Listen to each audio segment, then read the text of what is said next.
En nuestra charla anterior los metimos de lleno en el aceite y la grasa, en la lubricación de precisión, asegurando que la salud mecánica de los equipos, bueno, que su corazón latiera fuerte y sin roces. Sí, totalmente. Pero después de todo ese trabajo de detalle, de alinear, de balancear, queda la pregunta del millón. ¿Y todo esto para qué? O sea, ¿cómo sabemos si realmente estamos ganando el partido? Totalmente. Y fíjate, es el error número 1 que veo en el campo. ¿Así? Equipos enteros se lanzan a implementar nuevas tecnologías, mejores lubricantes, pero se olvidan de tomar la foto del antes. La línea base. La línea base. Las fuentes que tenemos, sobre todo las guías de la SMRP, son clarísimas en esto. Si no sabes de dónde partiste, es imposible demostrar el valor de tu trabajo. Es el principio más básico de la gestión. No se puede mejorar lo que no se mide. Exacto. Es como empezar una dieta sin pesarse primero. Entonces, si te parece, entremos en materia. Hoy vamos a construir ese tablero de control. Me encanta. Vamos a descifrar el lenguaje de los datos que convierte el mantenimiento de un gasto necesario en, pues, un motor de rentabilidad. Vamos a explorar los indicadores clave, los KPIs que de verdad definen una gestión de activos de clase mundial. Me encanta el planteamiento. Dejemos de ser vistos como el taller de reparaciones y empecemos a ser el centro de confiabilidad estratégica. Bien, entonces, si hablamos de confiabilidad, hay un indicador que es como el estrella de rock, el que todos mencionan primero, el MTBF. Ah, el famoso MTBF. Pero más allá de la sigla, ¿qué nos dice realmente ese número en el día a día de una planta? El MTBF, o tiempo medio entre fallas, es en esencia la medida de la robustez de un activo. Su fortaleza. Su fortaleza, sí. Como lo define la SMRP, es el promedio de tiempo que un equipo opera con normalidad entre un fallo y el siguiente. Es la respuesta a la pregunta que todo gerente de operaciones quiere saber. ¿Puedo dormir tranquilo esta noche? Básicamente, es cuánto puedo confiar en que esta máquina va a seguir produciendo sin darme un susto. Entendido. Y la fórmula parece sencilla. Tiempo total de operación dividido entre el número de fallas. Pero aquí es donde creo que empieza la complejidad. A ver. Lo que para un operador es una falla, para un mantenedor puede ser un ajuste menor.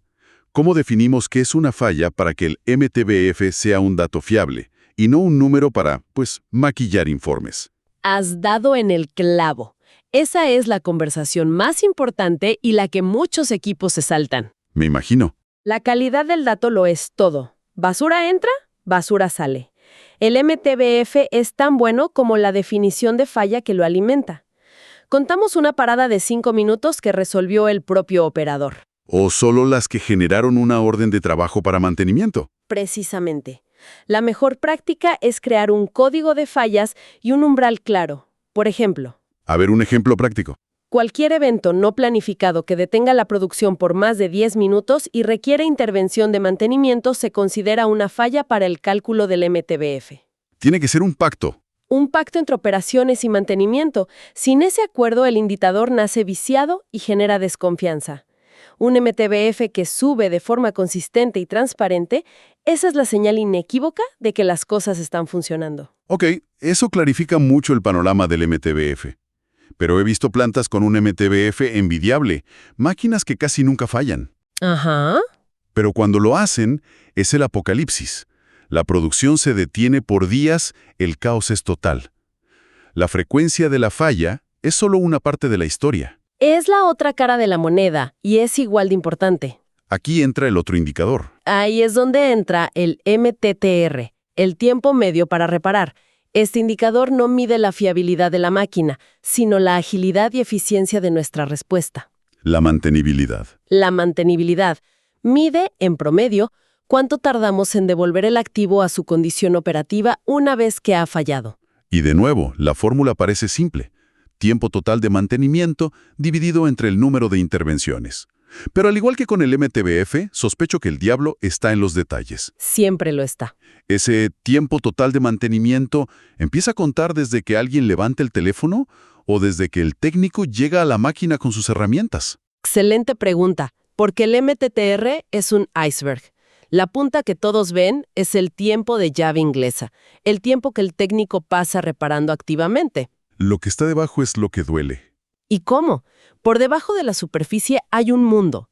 el tiempo de detección de la falla, el diagnóstico, la demora esperando un repuesto que no está en almacén, el tiempo para conseguir permisos de trabajo. Y las pruebas y el arranque hasta que producción te da el visto bueno. Exacto. Todo eso suma. O sea que un MTTR altísimo podría no ser culpa de un técnico lento, sino de una mala gestión de repuestos o de una burocracia interna asfixiante. Justo. Desglosar el MTTR en esas fases te da un mapa de oportunidades de mejora brutal. No se trata de presionar a los técnicos. No, para nada. Se trata de eliminar las barreras que les impiden hacer su trabajo. Quizás la solución a un MTTR alto no es contratar más personal, sino invertir en un mejor sistema de gestión de inventario. ¿O en capacitar a los operadores para que hagan diagnósticos de primer nivel? Justo a eso iba. Entonces tenemos la fiabilidad con el MTBF, qué tan seguido se rompe, y la mantenibilidad con el MTTR, qué tan rápido lo arreglamos. La lógica me dice que el indicador definitivo debe ser una combinación de ambos. Y así es.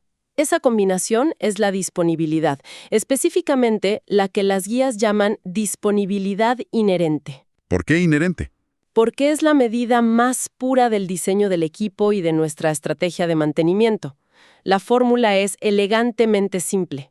A ver, Disponibilidad es igual a MTBF dividido por la suma de MTBF más MTTR. claro, tiene todo el sentido. El resultado es un porcentaje que nos dice qué fracción del tiempo el equipo está realmente listo para producir. Es el equilibrio perfecto.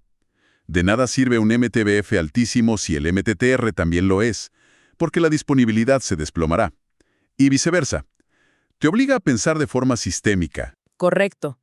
Y bueno, para los que quieren ir un paso más allá, las fuentes también hablan de la disponibilidad operacional, que es aún más realista, ¿Por qué? porque incluye todas las paradas, las planificadas por preventivo y las no planificadas. Pero para empezar, dominar el trío MTBF, MTTR y disponibilidad inherente ya te pone en una liga completamente diferente. Entendido.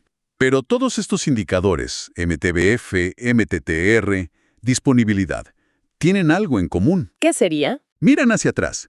Nos cuentan la historia de lo que ya pasó. No es como intentar conducir un coche mirando exclusivamente por el espejo retrovisor. Tarde o temprano te estrellas con lo que tienes delante. Es la analogía perfecta.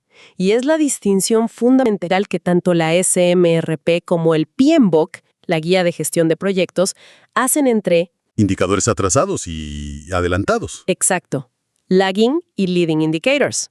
Los que hemos discutido son los atrasados por excelencia. Son el resultado final, la nota del examen. Te dicen si aprobaste o reprobaste. Pero te llegan cuando ya es tarde para estudiar. Bien, entonces, si esos son el resultado, ¿cuáles son los indicadores que miden el estudio?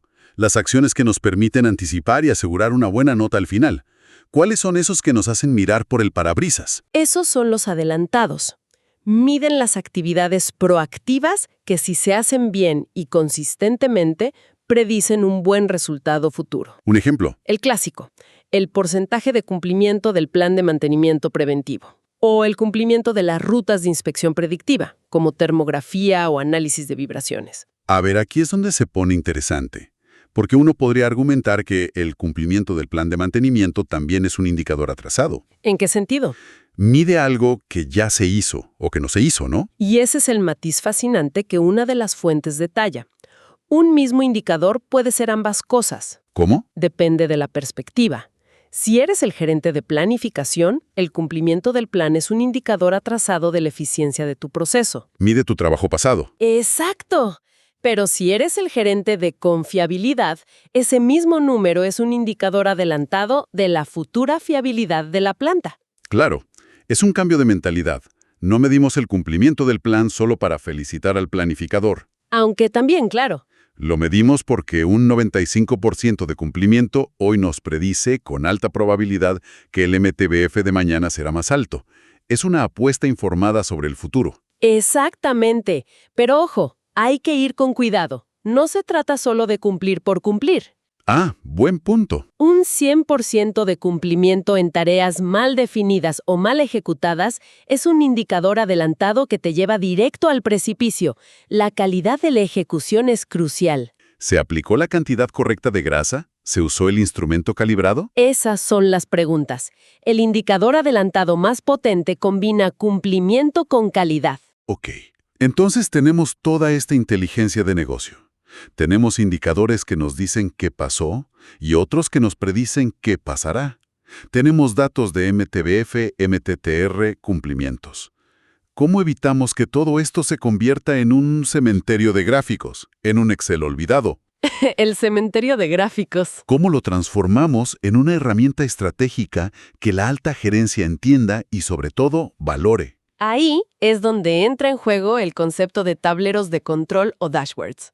Es un pilar en la gestión de proyectos moderna, como bien lo describe el PMBOK. No es solo poner números en una pantalla. Para nada. Un buen tablero de control no es solo una colección de métricas, es una narrativa visual.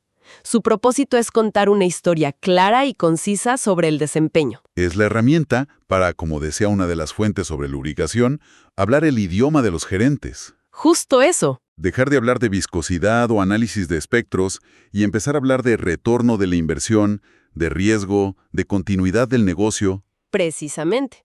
Un buen tablero conecta los puntos. Muestra en una sola vista cómo las acciones proactivas, los indicadores adelantados, impactan directamente en los resultados del negocio, los atrasados. Dame un ejemplo de esa conexión en un tablero. Claro, un gráfico puede mostrar cómo, a medida que el cumplimiento de las rutas de lubricación, que es adelantado, subió del 70 al 95% en el último trimestre, Ajá. el costo por paradas de emergencia en esa área, que es atrasado, se redujo en un 40%. Esa es una historia que cualquier director financiero entiende y aplaude. Ya no es necesito dinero para capacitar a mi gente en lubricación. No. Es invirtiendo X en esta capacitación, proyectamos un ahorro de Y al reducir estas fallas específicas. Justifica la inversión de forma irrefutable. Y te saca de la toma de decisiones basada en la intuición o en quién grita más fuerte. Pasas a una gestión basada en datos. Pero, seamos honestos, he visto muchos tableras de control que son un desastre. Sí, los he visto. Los llamo tableros sandía, verdes por fuera, en todos los indicadores. Me gusta esa. Pero cuando vas a la planta, es un caos rojo por dentro. ¿Cómo se evita que el tablero se convierta en una herramienta para maquillar la realidad? El antídoto es la transparencia y la simplicidad. Primero, menos es más. Un tablero con 50 indicadores no sirve para nada. Hay que enfocarse en los pocos vitales. Calidad sobre cantidad. Segundo, deben mostrar tendencias, no solo una foto estática del mes.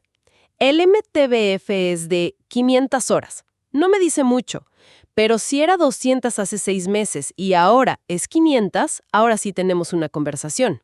¿Y el tercer punto? Los objetivos deben ser realistas y consensuados. Si la meta es inalcanzable, la gente buscará la forma de cocinar los números para que todo se vea verde. Queda claro entonces que los indicadores y los tableros no son solo para reportar. Son la brújula que guía al departamento, el puente que conecta el trabajo técnico del día a día con los objetivos estratégicos de la sala de juntas. Son la evidencia del progreso y la hoja de ruta para la mejora continua.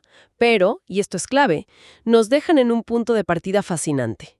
A ver, Cuando un indicador atrasado, como el tiempo de inactividad, se pone en rojo, la reacción inmediata, la de casi todo el mundo, es correr a apagar el incendio. reparar la máquina lo más rápido posible. Exacto. Pero la excelencia no está en ser el bombero más rápido del oeste. Exactamente. La excelencia está en preguntarse ¿por qué se inició el fuego? ¿El por qué? Como bien apuntan todas las fuentes, desde las de gestión de proyectos hasta las de mantenimiento centrado en confiabilidad, la verdadera mejora, el salto cuántico, no viene de reparar el síntoma. Viene de entender y eliminar la causa desde su origen. No basta con arreglar la falla. Hay que erradicarla para siempre.